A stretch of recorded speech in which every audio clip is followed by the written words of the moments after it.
Welcome to the League of Legends Champion Spotlight, featuring Fiora, the Grand Duelist. Fiora is a melee fighter, duelist, and carry, adept at navigating through combat, dealing with counterattacks from her foes, and dealing tons of damage to specific targets. A properly played Fiora will dominate opponents with almost no chance for escape.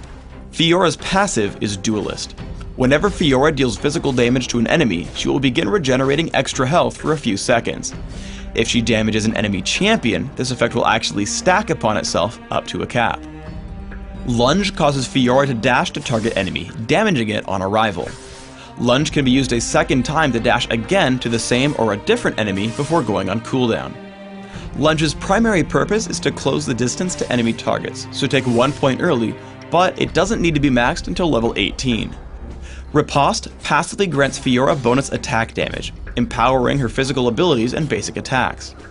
Once activated, Fiora will parry the next basic attack from an enemy champion, neutral monster, or large enemy minion, blocking the damage and reflecting some damage back to the attacker.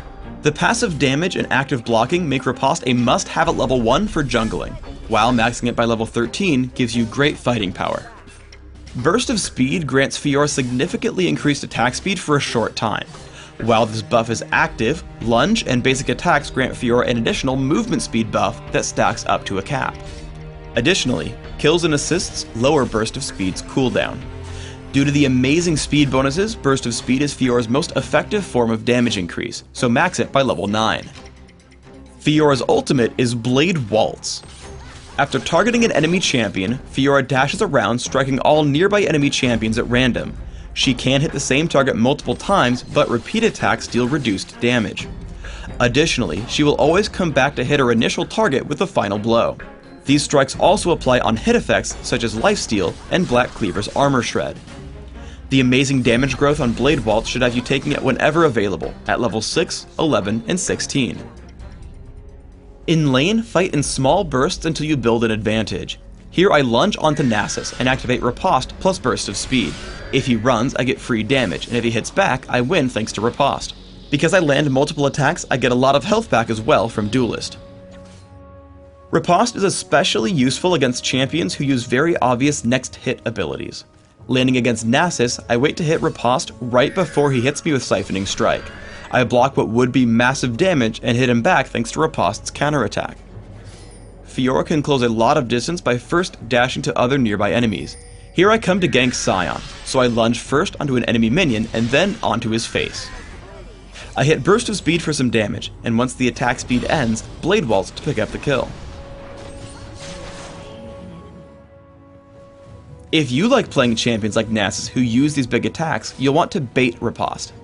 Nasus comes at me with Siphoning Strike and I tap Riposte thinking he'll swing at me. Instead, he just backs off, waits a second, and then smacks me for tons of damage. When fighting against Fiora, pay special attention to Burst of Speed, as it's her primary steroid ability. Right as I activate Burst of Speed, Sion tags me with Cryptic Gaze. Not only can I not utilize the bonus attack speed while stunned, but I also can't trigger the bonus movement speed because I can't attack.